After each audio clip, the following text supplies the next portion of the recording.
Tonight, gun or stage prop? A Hammond High School senior gets suspended for bringing this BB gun to school, a gun he says a teacher asked him to bring in for a school play.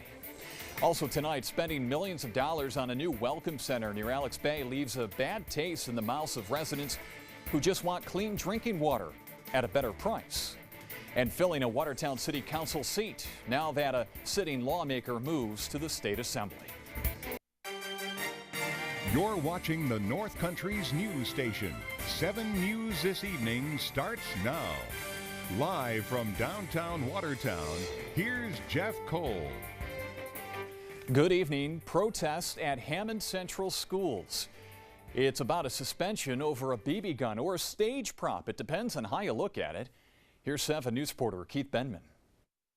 This video shows finishing touches are being made to a multi-million-dollar New York State North Country Welcome Center. It is located in Collins Landing, just off I-81 North. Construction started in March. The money is from the state budget.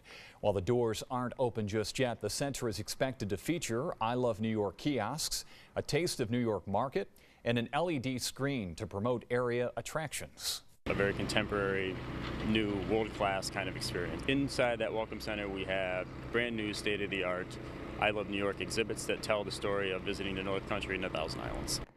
Fram says it'll open later this month. It's one of 11 new welcome centers being built across New York State. So as the state spends millions of dollars on that welcome center, it leaves a bad taste in the mouths of nearby residents who want clean drinking water at a better price. Here's 7 News reporter Natalie Kutchko. To politics now, the day after Election Day. Too close to call in the race for Ogdensburg City Judge. 19 votes separate the incumbent Republican Gary Alford and Democratic challenger Marshall LeMay. There are 183 absentee ballots to be counted up. More could be coming in. They'll be counted next Wednesday. Mark Walczyk's huge win for the 116th State Assembly District seat last night has us asking today, what's next? Here's 7 News reporter Aaron Bischoff. Walczyk's win means a new city council member in Watertown will have to be appointed, and that person will have a voice come January. So how does that process go? Here's 7 News reporter Alex Valverde. Watertown. Everyone thinks the turnout for Tuesday's midterm election was heavy in the North Country. So 7 News reporter Genevieve DiNatale compared Tuesday's election turnout to those in years past to see just how big it really was. The turnout today. And still to come here on 7 News on Military Matters tonight. My sit-down interview with the Commanding General of the 10th Mon Division. He explains why winning the peace in Iraq will be more difficult than winning the war.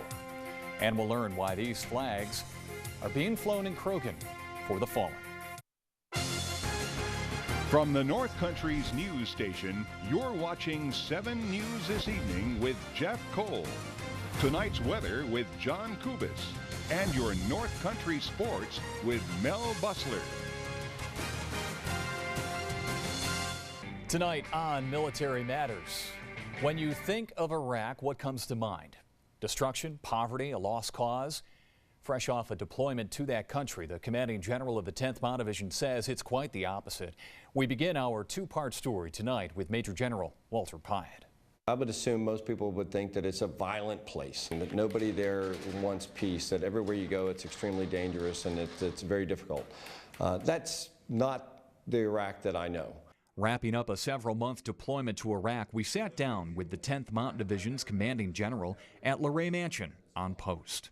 Major General Walter Pyatt just wrote a document, Winning the Peace in Iraq. I wanted to just shift the focus from winning the fight to winning the peace. And as you said, you have optimism that will happen. Do you think a lot of people share in your optimism? Well, I think the Iraqis do. I think the one thing that you see in the eyes of the Iraqis is that this can never happen again. They almost lost their nation. To win the peace, General Pyatt says U.S. and Iraqi forces need to instill confidence in the Iraqi people, get them their houses back, get them jobs, an economy.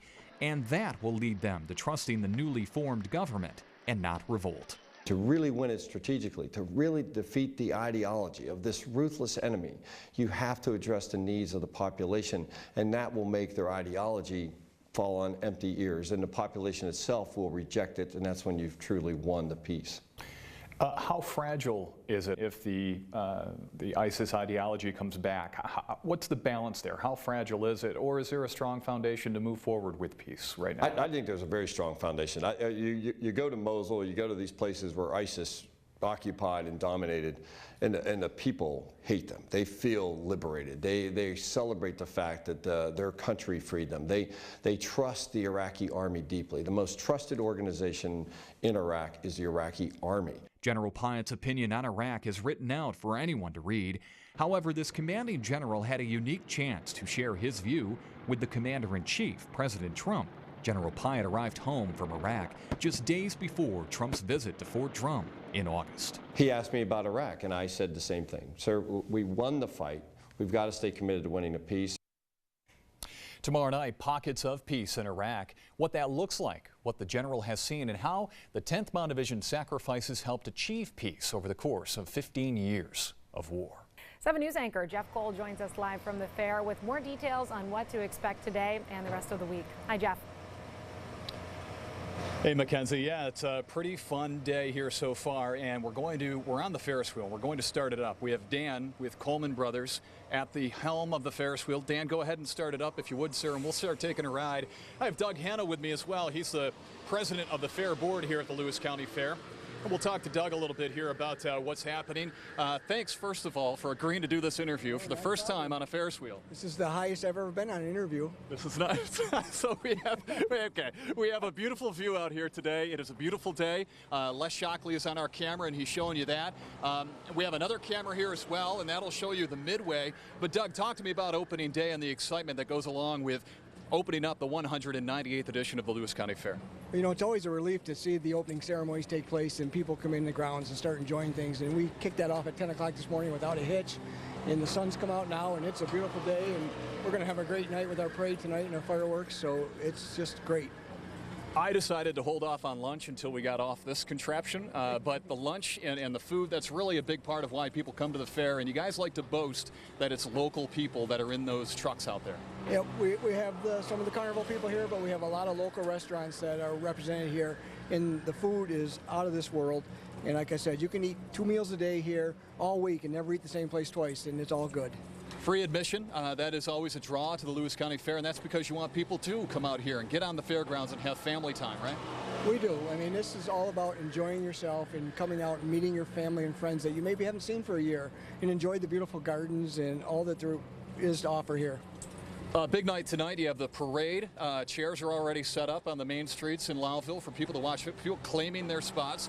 The parade will take a couple of hours, if not 3 hours, I think, and then fireworks after that, right? Yep. I went through town at 6 o'clock this morning, and the chairs were out. It just amazes me. And like you said, the parade will start at 7 o'clock downtown, and it'll be over about 9:15 here at the fairgrounds. And then our fireworks. And the fireworks will be on after that. And here's the view that we have as we sit atop the Ferris wheel at the 198th edition of the Lewis County Fair. A lot happening here. The Midway will open up later on this afternoon, and then all week long. Channel 7, a proud community helper of the Lewis County Fair. We're happy to be here. And Doug, thanks for joining us. We appreciate it very much. And we'll be live throughout our other broadcasts as well later on tonight at 6 o'clock, but all through the week. So Jeff Cole reporting live from on top of the Ferris wheel, the best view in Lewis County right now. Mackenzie, back to you.